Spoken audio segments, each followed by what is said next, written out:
우리 찾으셨으면 16절은 저 혼자 읽고요. 17절, 18절, 19절은 우리 다 같이 읽도록 하겠습니다. 제가 먼저 읽겠습니다. 내가 들었으므로 내 창자가 흔들렸고 그 목소리로 말미암아 내 입술이 떨렸도다. 무리가 우리를 치러 올라오는 한 환난 날을 내가 기다림으로 썩이는 것이 내 뼈에 들어왔으며 내 몸은 내 처소에서 떨리는도다. 비록 무화과 나무가 무성하지 못하며 포도나무에 열매가 없으며 감람나무에 소출이 없으며 밭에 먹을 것이 없으며 우리의 양이 없으며 외양간에 소가 없을지라도 나는 여호와로 말미암아 즐거워하며 나의 구원의 하나님으로 말미암아 기뻐하리로다. 주 여호와는 나의 힘이시라. 나의 발을 사슴과 같게 하사 나를 나의 높은 곳으로 다니게 하시리로다. 이 노래는 지휘하는 사람을 위하여 내 수금에 맞춘 것이니라. 아멘. 말이 안 되는 구절이 17절, 18절, 19절 나오죠. 아무것도 없는데 뭐 하라? 기뻐하라, 감사하라. 이런 부조리한 상황 가운데서도 우리가 감사해야 되는 이유는 무엇일까요? 참 늘 궁금하기도 합니다. 그런데 오늘 제가 설교 제목이 감사, 아무것도 없을 때 감사하라라고 제가 붙여보았습니다. 이 구절은요, 전형적으로 아무것도 없을 때도 감사해야 되는 그런 구절, 그 절망적인 순간에서 하박국 선지자가 이스라엘 백성들과 함께 이렇게 한번 감사해 보자라고 하는 정말 결단 어린 고백이라고 생각을 합니다. 그러나 제가 아무것도 없을 때 감사하라, 이걸 조금 긍정적인 표현으로 바꾸어서는 하나님이 기뻐하시는 감사가 무엇인가, 하나님이 정말 원하시는 감사가 무엇이고 더 크고 더 귀한 감사는 무엇인가, 우리가 그 마음으로 또 그 의미를 가지고 저와 여러분이 감사에 대해서 한번 나눠보도록 하겠습니다. 잠시 복습을 하겠습니다. 지난주에는 구원의 은혜에 감사하자라고 제가 말씀을 드렸는데 첫 번째는 무엇이었을까요? 먼저 부르셨기 때문에, 또는 직접 다가오셨기 때문이죠.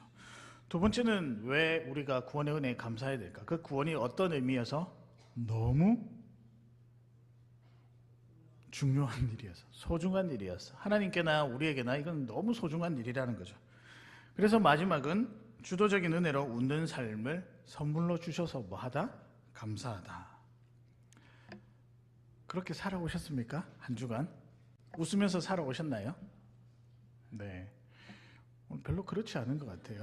괜찮습니다. 오늘 못하면 언제 하면 될까요? 내일 또 하면 되죠. 내일 못하면 언제 하면 될까요? 모레 하면 되죠.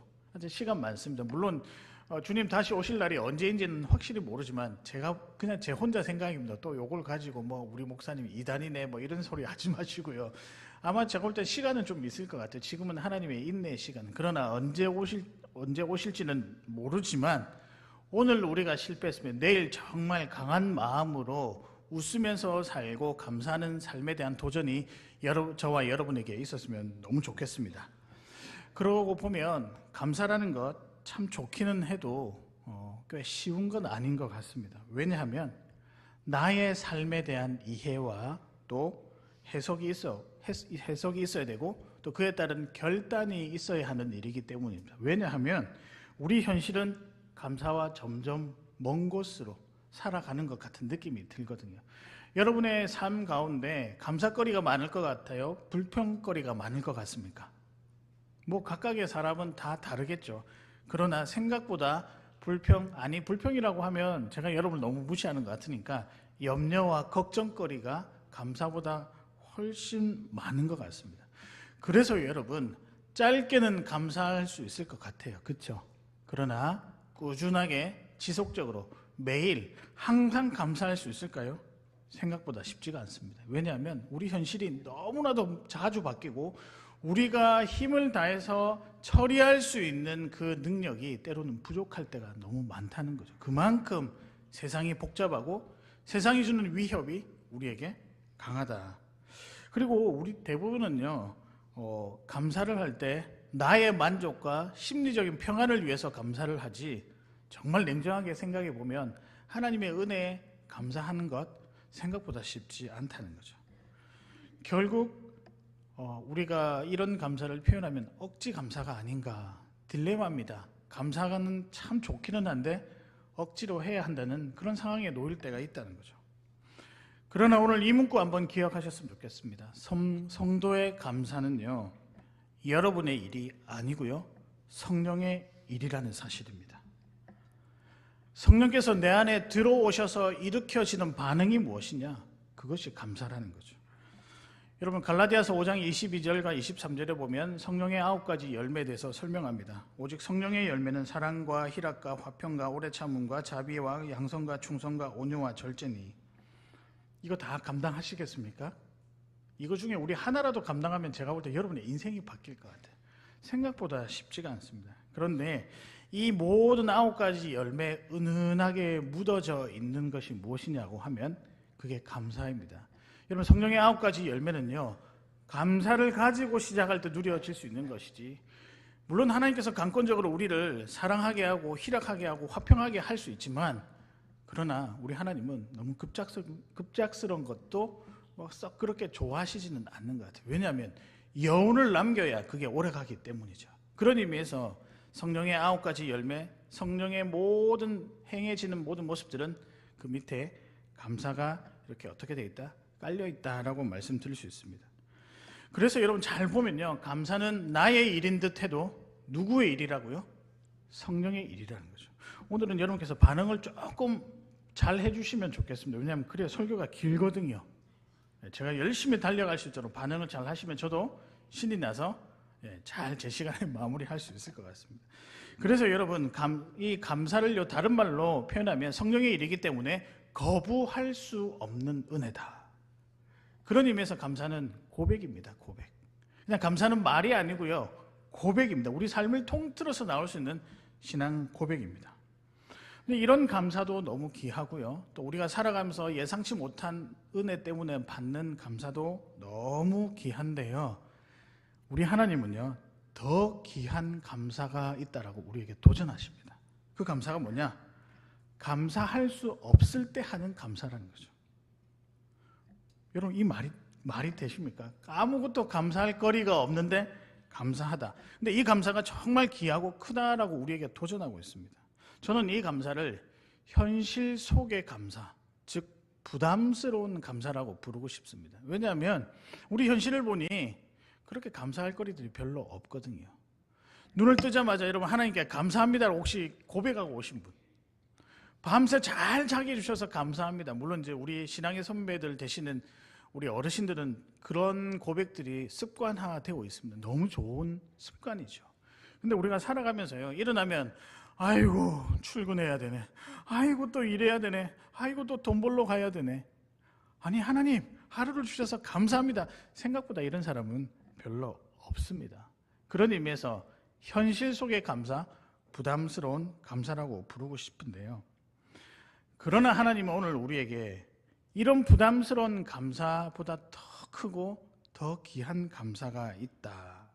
그 감사가 아무것도 없을 때 하는 감사라고 오늘 본문을 통해서 우리에게 도전하고 있습니다. 그래서 오늘은 이 감사, 이해되지 않는 딜레마에 빠지게 하는 이 감사에 대해서 우리가 조금 살펴보고, 바라기는 저와 여러분이 더 크고 더 귀한 감사를 도전하며 고백하며 살아가시는 그런 여러분 되시기를 주님의 이름으로 축복합니다. 이 시간에 여러분 제가 질문을 드립니다. 하나님이 기뻐하시는 감사는 어떤 감사일까? 이 질문으로 바로 시작하도록 하겠습니다. 첫 번째입니다. 결과가 없음에도 감사입니다. 여러분 그냥 적으시지 마시고 오늘은요, 문구를 한번 생각해 보십시오. 하나님이 기뻐하시는 감사가 무엇이냐라고 했었을 때 얼토당토하는 문구잖아요. 결과가 없음에도 감사. 근데 이 감사가 하나님이 정말 크게 여기시는 귀한 감사라는 거죠. 여러분 우리 한번 해보았으면 좋겠습니다. 결과가 없음에도 감사할 줄 아시는 우리 감사의 성도 되시기를 바랍니다. 그러나요, 힘이 빠져요. 제가 말씀을 준비하면서도 힘이 빠지고 지금 말씀을 전하면서도 되게 미안한 마음이 듭니다. 왜냐하면 여러분 기대하는 바가 있잖아요. 어떤 일에 대한 기대, 나 자신을 향한 기대, 하나님을 향한 기대가 있는데 기대 실컷 했는데 아무런 결과가 없다? 감사하라? 뭔가 논리 자체가 어색하기도 하지 않습니까? 뿐만 아니라 그렇게 하다 보니 마치 감사를 좀 강요하는 듯한, 저는 누가 시키면 되게 싫어하거든요. 물론 이제 음식물 쓰레기 버리고 이런 거는 제가 안 하면 생존에 문제가 생기니까 열심히 할 뿐입니다. 그러나 누가 시키는 거 모든 사람이 다 그래요. 하고 싶지 않습니다. 말씀에도 그래요. 17절에 보면 무화과 나무가 무성하지 못하며 포도나무에 열매가 없으며 감람나무에 소출이 없으며, 뭐 이거는 상황이니까 이해가 된다 쳐도 그 다음 18절에 뭐라고 나와 있습니까? 아무것도 없는데, 결과가 없는데 나는 여호와로 말미암아 즐거워하며 나의 구원의 하나님으로 말미암아 기뻐하리로다. 말이 됩니까, 여러분? 아니, 고상한 척 하지 마시고 한번 끄덕여 주세요. 말이 됩니까, 이게? 아무것도 없대요. 포도나무도 없고 열매도 없고 감람나무, 소출 아무것도 없대요. 먹을 거 하나도 없대요. 여러분, 이 나무들은요, 당시 팔레스틴 지방에서 그냥 길거리에 있는 가장 흔한 유실수였습니다. 제일 많았고 제일 사람들이 먹기 편한. 그래서 누가 가다가 좀 굶주린 사람도 지나가다가 무화과 나무 열매 있네 하나 따먹을 정도로 너무 흔했다는 거죠. 그런데 여기에 소출이 없고 열매가 없다라는 것은 먹고 사는 문제에 상당한 지장이 생기는 굉장히 결과 없는 삶에 대한 표현을 이렇게 하고 있다는 거죠. 일상이 유지되기가 쉽지 않은 절망적인 상황입니다. 그런데도 난 여호와로 말미암아 즐거워하며 나는 구원의 하나님으로 말미암아 기뻐하리로라. 그런데 여러분, 이 문구에서 비밀이 하나 있어요. 나는 여호와로 말미암아 즐거워하며, 그 다음에 나의 무엇으로? 누구의 하나님요? 구원의 하나님으로 즐거워하라. 이미 답을 어느 정도 제시를 하고 있죠. 존재 자체로 감사해야 되겠지만, 하나님께서 존재 자체로 우리가 감사해야 되지만, 그분이 우리에게 무엇을 베풀어 주셨다가요? 구원의 하나님, 우리에게 구원을 베풀어 주셨고, 그 구원의 하나님을 우리가 뭐 해야 된다? 찬양해야 된다라고 고백하고 있습니다. 삶이 위협받는 순간에도 하박국은 뭐라고 마무리하냐면, 결국은 구원의 하나님이 너희를 지켜주실 것이다. 그러니 감사 한번 해보자. 그래도 저는 비현실적인 요구라고 생각을 합니다. 사실 저와 여러분 굉장히 열심히 살고 있습니다. 그렇죠? 왜냐하면 여러분의 얼굴이 지금 증거잖아요. 피곤함이 다 보이십니다. 근데 주님이 부르신 삶이라고 여기고 정말 열심히 일했습니다. 피곤해도, 몸이 아파도 아침에 눈을 뜨면 일하러 가야지 출근을 신경 쓰게 되고, 또 준비해서 가야 되잖아요. 퇴근하고 나서는요, 퇴근해도 일이 끊이지가 않습니다. 우리 여성분들은 가정 일도 있고 뭐 밥도 해야 되고 여러 가지 있고, 남편분들도 여러 가지 일도 하기 때문에 퇴근 후에도 쉬지를 못하고 바쁠 때가 있습니다. 가정 일도 바쁜데 또 교회 일도 해야 되죠. 이렇게 몇 년 살아오셨습니까? 아주 오랜 세월을 살아왔었습니다. 연세가 있으신 분들은 평생 그렇게 살아오신 거죠. 그렇게 열심히 달려왔는데 여러분 삶의 결과가 아무것도 없다? 어떻게 받아들이실까요? 그렇게 열심히 살았는데도, 직장 생활을 하면서 열심히 살았는데도 생계가 위협받는다? 말도 안 되는 소리잖아요. 하나님이 나의 삶을 책임져 주신다라고 하나님 믿고 열심히 살아왔는데 막상 나는 먹고 사는 문제에 부딪혀야 된다. 잔인한 현실입니다. 근데 이것도 힘들지만요, 제가 묵상하다가 더 힘든 일이 있을 것 같아요. 뭐냐면은, 그래도 우리가 성도고 믿음 생활 하는 사람들이잖아요. 평생 믿음 생활 열심히 해오고 나름 신실하게 자라왔고 자녀들도 그렇게 양육했었는데, 어느 날 그 자녀들이 이제는 하나님과 멀어져서 예수님을 모른 채 살아가는 현실에 부딪힌다면, 그 결과가 여러분에게 있다라고 하면 믿음의 결과가 깡그리 사라진 현실 가운데 감사할 수 있겠습니까? 눈물밖에 안 나오는 거죠. 정말 가슴 아픈 현실이 있을 수 있다는 거죠. 제가 신방을 갔었는데요, 2주 전에 어떤 가족의 기도 제목이 자녀가 끝까지 믿음 생활 잘 하게 해주세요라는 것이었습니다. 아니, 제가 보니까 그 자녀 믿음 생활 잘 하고 있거든요. 그래서 왜 그러냐고, 왜 이런 기도 제목이 있냐고 이렇게 여쭤보니까 어느 날 그랬대요. 그 자녀가, 나는 20살만 되면 엄마 아빠가 믿는 하나님 안 믿을 거야. 내 신앙 내가 선택할 거야. 그랬다는 거예요. 여러분, 이 이야기 들으면 여러분 마음이 어떠십니까? 마음이 아무렇지도 힘들지 않으세요? 저는 난리 날 거예요. 제 딸이 만약에 20살이 돼가지고 아빠가 목사지만 저는 교회 안 다닐 거예요 라고 하면 뭐라고 이야기를 해야 되죠? 이거는요, 먹고 사는 문제를 떠나서 이거는 상상할 수 없는 정말 고통의 순간이 그때부터 오는 거죠. 입맛 하나도 없겠죠. 근데 그럼에도 불구하고 하박국 선지자는 감사하라. 그래서 우리가 또 순진한 마음이 있잖아요. 순진한 모습이 있어서 그래 감사하라고 하니 진지하게 한번 고민을 해보았습니다. 감사 한번 해볼까? 제가 생각을 해보았는데요. 그러면서 이런 생각이 들었습니다.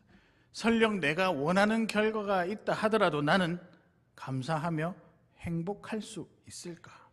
원하는 것을 다 이뤘다라고 해서 내게 주어진 걱정과 염려가 하나도 없이 사라질 수 있을까?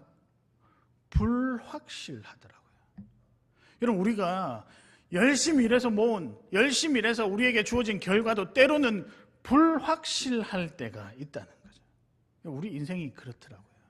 그럼 하박국 선지자가 그 불확실한 것을 알고 나서 우리에게 대안으로 제시하는 그 답이 무엇이냐?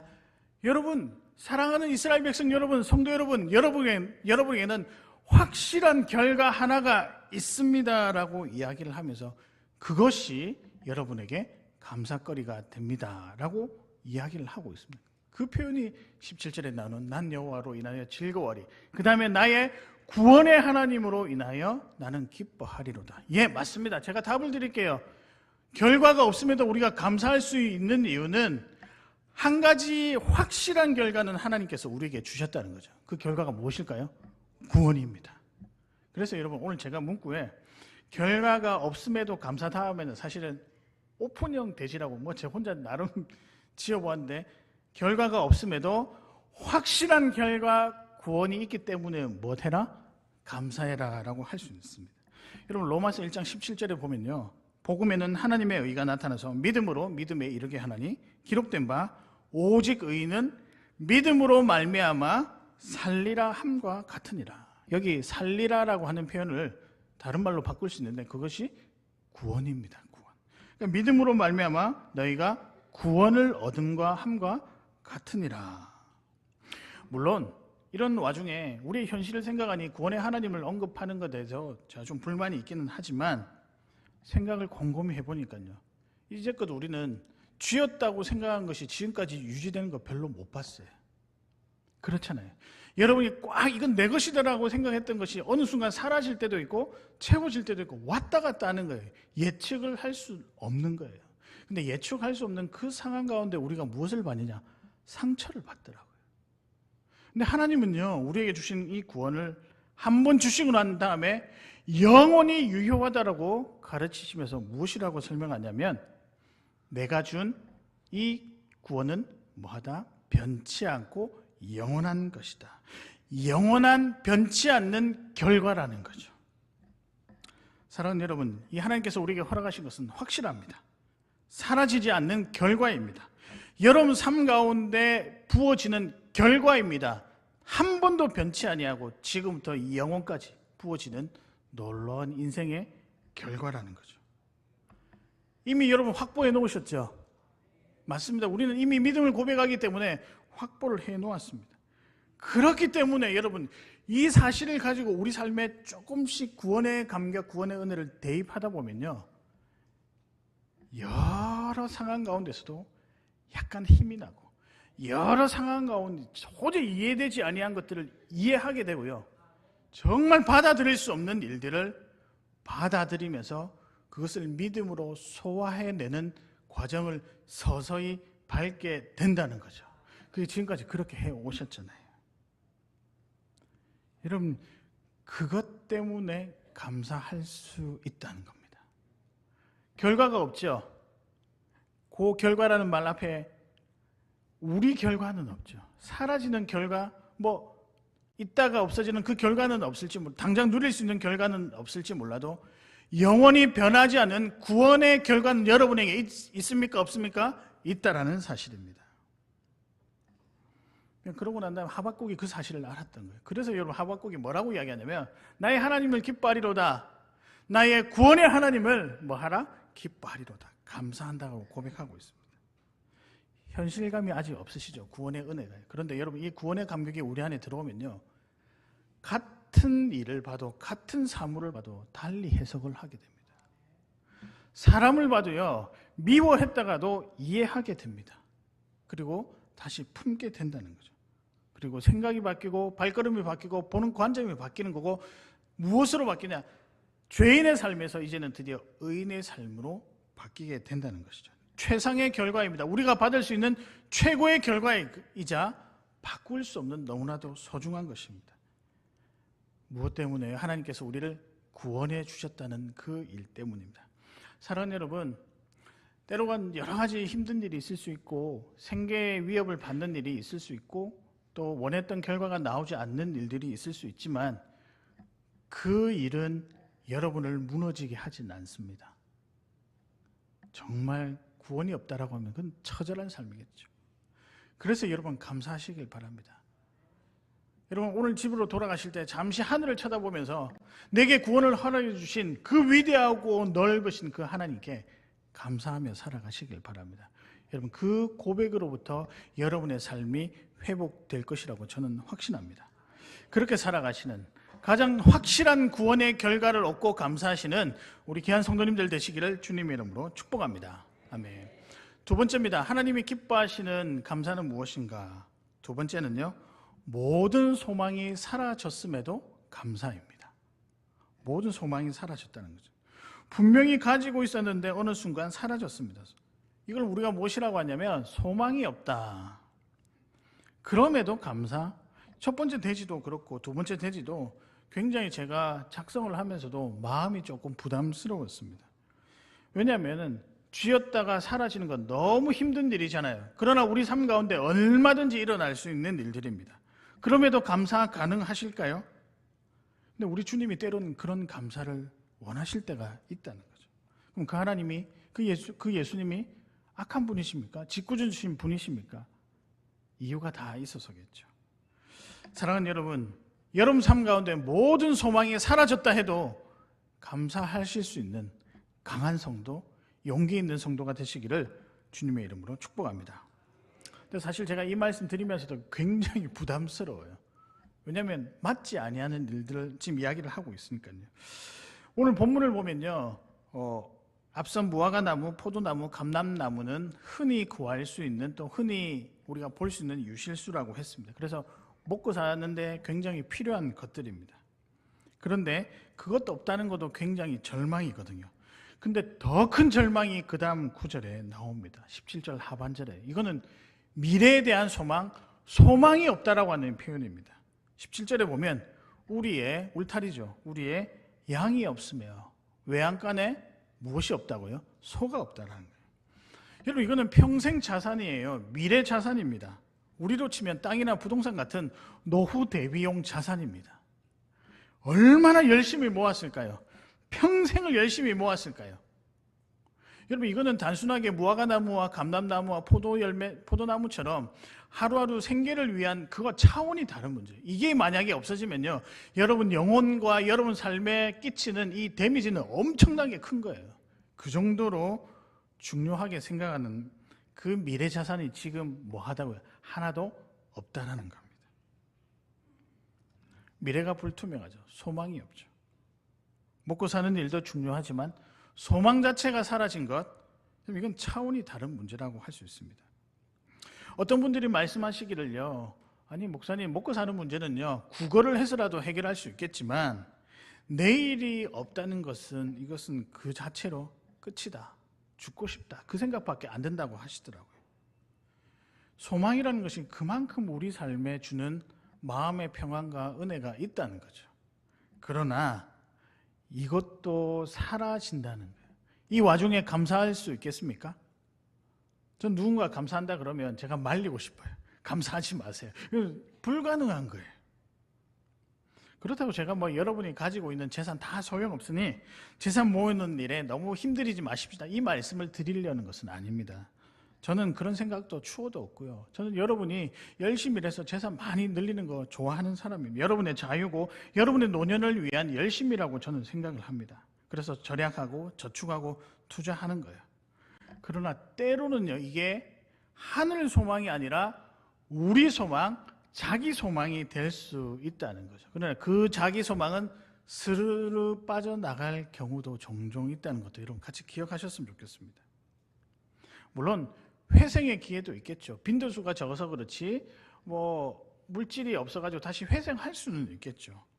그러나 여러분 이런 거 말고 우리가 반드시 붙잡아야 될, 이런 소망은 사라졌다 하더라도 다시 시작할 기회라도 있지만 지금 제가 말씀드리는 이 소망은요, 여러분 반드시 붙잡아야 돼요. 목숨 걸고 붙잡아야 돼요. 어떤 소망일까요? 영원한 삶에 대한 소망입니다. 믿음으로 구원 얻어서 얻어지는 영원한 삶에 대한 이 소망만큼 절대 잊어버리시면 안 됩니다. 이게요, 여러분 가장 힘들 때 결정적으로 사용될 때가 있습니다.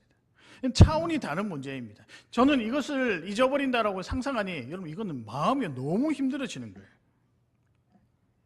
우리 주님이 이야기하십니다. 이 진짜 소망을 가지기를 힘써라. 그리고 이 진짜 소망이 여러분에게 있음을 감사하라. 하늘 소망이 여러분에게 있음을 감사하라고 우리에게 권면하고 있습니다. 로마서 12장 12절에 보면 소망 중에 즐거워하며 환난 중에 참으며 기도에 항상 힘쓰며, 로마서 8장 24절에 우리가 소망으로 구원을 얻었음에 보이는 소망이 소망이 아니니 보는 것을 누가 바라리요. 여기서 말하는 소망이란 아까 좀 전에 말씀드렸던 로마서 1장 17절에 나오는 오직 의인은 믿음으로 말미암아 살리라 함과 같으니라 라고 하는 구원으로 얻어지는 영원한 삶, 영원한 생명에 대한 소망입니다. 우리의 소망, 우리 소망은 사라질 수 있어도 하늘 소망은 사라지면 안 되니 그거는 이미 여러분들이 확보하지 않았느냐라는 의미에서 하박국 선지자가 감사를 하자라고 하는 것이 진짜 의도라는 거죠. 근데 여러분 이렇게 말씀드려도 여전히 이 진리가 우리 안에 들어오지 않을 때가 있습니다. 그렇잖아요. 여기 앉아 계신다고 해도 이 진리를 마음속에 받아들이시는 분이 있는 반면에 그렇지 못한 분들도 있을 거예요. 근데 제가 오늘 여러분에게 다른 것 말씀드릴게요. 세상의 소망 사라집니다. 아시잖아요. 그걸 왜 부인하십니까? 그러나 우리에게 주신 참 소망, 하늘 소망, 영원한 생명, 영원한 삶에 대한 소망은 사라지지 않는다. 여러분 그거 아시죠? 아신다면 믿고 붙잡으시길 바랍니다. 근데 잘 안 믿어지시는 분들을 통해서 제가 여러분에게 주사 한 대 놔드리려고 합니다. 어떤 주사냐면 청지기 주사라고요. 백신 한 대 맞았으면 좋겠어요. 대충 무슨 말씀인지 아시겠죠? 청지기 주사, 이 생각이라는 주사를 좀 맞았으면 좋겠습니다. 우리가 살아갈 때 우리의 소유가 있을까요? 처음부터 우리의 소유를 가지고 태어났을까요? 아닙니다. 생명도 그렇고 삶도 그렇고 죽음도 하나님께서 다 인도하신 부분이라는 거죠. 가지고 갈 것이 없습니다. 그런데 살다 보니 점점 내가 손에 쥐는 것이 많아지는 거예요. 내 것이다, 내 것이다, 내 것이다. 우리 소망이 점점 커져가는 거예요. 우리 소망이 커져가는 것을 우리가 막기 위해서 주사 한 대 맞아야 되는데 그것은 무엇이냐? 청지기 주사, 다름 아니라 믿음 주사라는 겁니다. 믿음은 무엇입니까? 하나님을 향한 믿음이죠. 하나님을 향한 신뢰도 믿음입니다. 그 하나님께서 내 인생을 책임져 주시는, 아니 내 삶의 주인 되신다는 이 청지기 생각, 이 청지기 생각이 여러분에게 사라질 소망을 잡게 하는 것이 아니라 사라지지 아니한 영원한 소망을 붙잡게 한다는 거죠. 이미 우리 안에 들어와 있습니다. 그렇기 때문에 이미 그렇게 살아가고 있기 때문에 여러분의 삶의 이야기를 다 들어보시면, 제가 신방 가서도 이야기를 들어보면요, 야 이건 내가 나도 약간의 어려움이 있다라고 생각하는데 이거는 비교할 바가 아니더라고요. 그런데도 그분의 얼굴이요 밝아요. 그리고 찬양을 부르는데 여러분 아시잖아요. 녹록히 들어가 있는 인생의 연륜이 담긴 찬양, 그 목소리 아시죠? 아주 설교가 한 2시간 남았습니다. 예, 아시죠? 다릅니다, 여러분. 그게 무엇이 깔려있냐면요, 그 하나님께서 내게 주신 영원한 소망, 사라지지 않는 소망을 갖고 있기 때문에 확신에 찬 고백이고 목소리입니다. 그러면서도 우리가 분명히 이렇게 성경 말씀에도 기록되어 있는데 참 소망, 하늘 소망을 가지고 있음에도 흔들릴 때가 있어요. 왜냐하면 의심 때문이죠. 죽는 게 두려우니까 뭔가 죽어서도 소망을 가진다? 이거 진짜인가? 라는 생각을 할 때가 있습니다. 믿음이 연약한 거죠. 결국에는 믿음의 문제로 귀결될 수 있습니다. 저도 그런 생각을 합니다. 은퇴한 이후에 나는 무엇을 가지고 있을까? 무엇을 기대할까가 아니라 벌써부터 저도 생각에 무엇을 가지고 있을까 고민하는 거죠. 제가 말씀 적으면서 아이고 나도 참 힘들겠다 하나님 보시기에 참 힘든 존재구나 그런 생각을 많이 느꼈습니다. 믿음이 해결해 주겠지요. 저는 그런 말 잘 안 믿으려고 살아왔거든요. 굉장히 부담스러운데. 근데 여러분, 나의 소망은 사라지지만 우리 삶이 사라져도 영원한 소망, 영원한 생명에 대한 소망은 사라지지 않습니다. 믿으십니까? 그러니 여러분 감사해야 되지 않을까요? 이미 여러분들은 영원한 거 두 개를 확보한 거, 확실한 거 하나 가지고 있고 영원한 거 하나 가지고 있고 맞잖아요. 확실한 무엇입니까? 구원, 영원한 생명, 삶. 이 두 가지 다 가지고 있는 거예요. 확실하고 영원하고. 그럼 더 이상 무엇을 바라겠습니까? 그래서 하박국 선지자가 이제 마음문을 열고 우리들에게 권면합니다. 난 여호와로 인하여 즐거워하리. 감사하자고. 사랑하는 여러분, 우리 소망이 사라져도 하늘 소망이 남아 있습니다. 믿으십니까?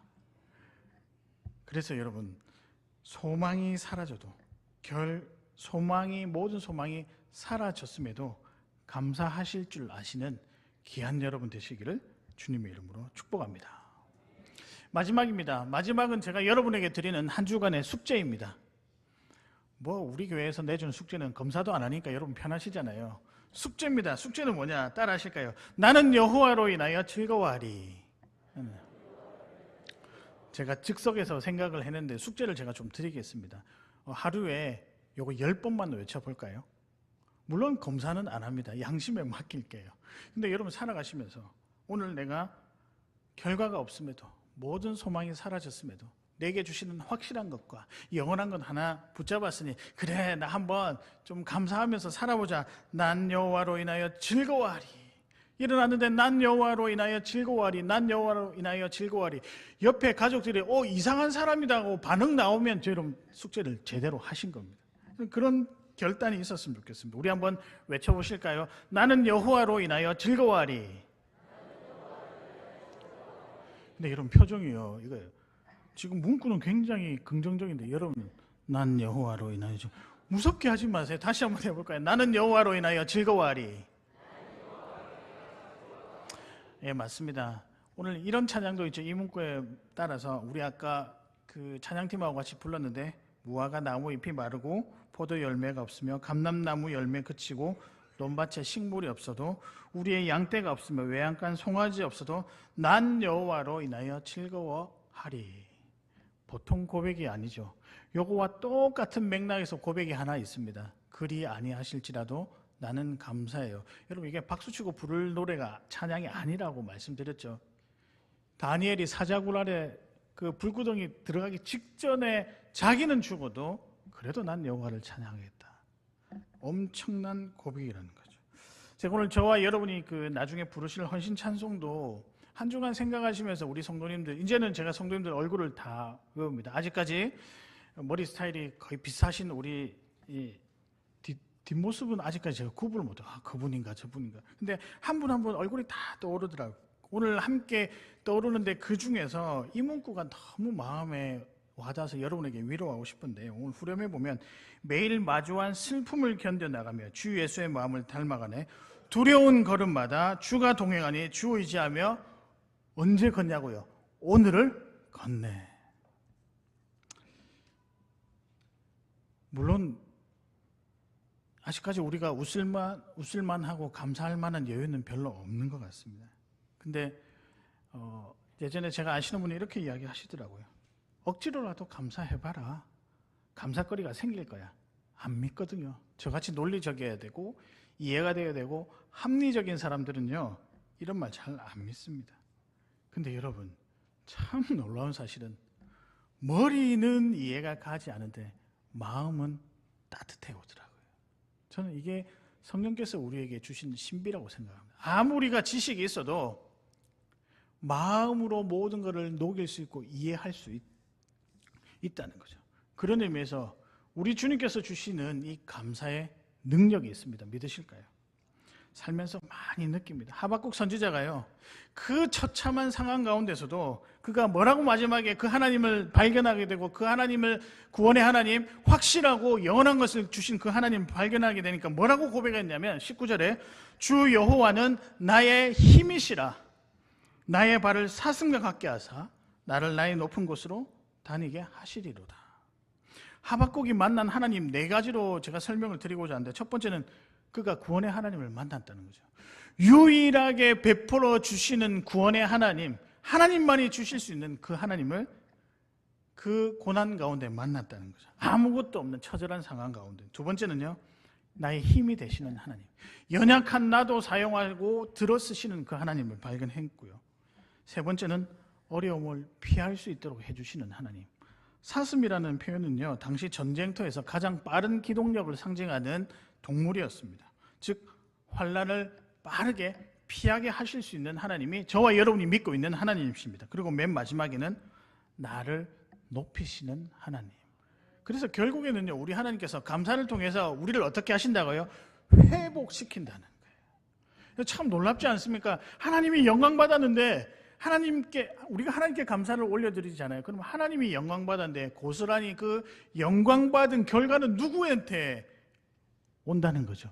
우리한테 그의 자녀들한테 온다는 사실입니다. 어디서부터 모든 것이 가능할까요? 우리 삶의 회복이 어디서부터 가능할까요? 감사입니다. 감사.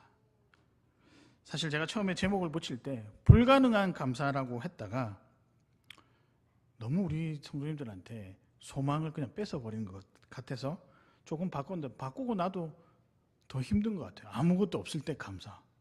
그렇지만 여러분, 가능합니다. 믿으십니까? 왜냐하면 이미 우리는 그렇게 지음을 받았습니다. 그래서 이 시간에 옆에 분들과 한번 이렇게 인사하겠습니다. 우리 감사하십시다라고 한번 인사하도록 하겠습니다. 예, 제가 왜 하라고 했냐면요, 1부나 2부나 똑같은 반응인데 여러분 절대 감사란 서로 감사하십시다라고 하면 이렇게 하시는 분 한 분도 없더라고요. 감사하십시다. 항상 뭐 하게? 웃으면서. 여러분 이게 그냥 있는 얘기가 아니라 이게 성령의 일입니다. 믿으십니까? 감사할 수 없는데도, 그런 상황이 아님에도 불구하고 우리가 웃으면서 감사하잖아요. 난 여호와로 인하여 즐거워하리. 이 고백으로 우리에게 주신 이번 한 주 살아가셨으면 좋겠습니다. 오늘 목사님 못했는데, 숙제 못했는데 어떻게 할까요? 아니 내일 하시면 된다니까요. 이번 달 못했는데 다음 달 하시면 되죠. 그러다가 잊어버립니다, 여러분. 그러니까 오늘 열심히 하시고, 할 수 있는 만큼 열심히 하시고, 감사로 고백하고 아무것도 없을 때도 감사할 줄 아는 용기 있는 성도가 되시기를 주님의 이름으로 축복합니다.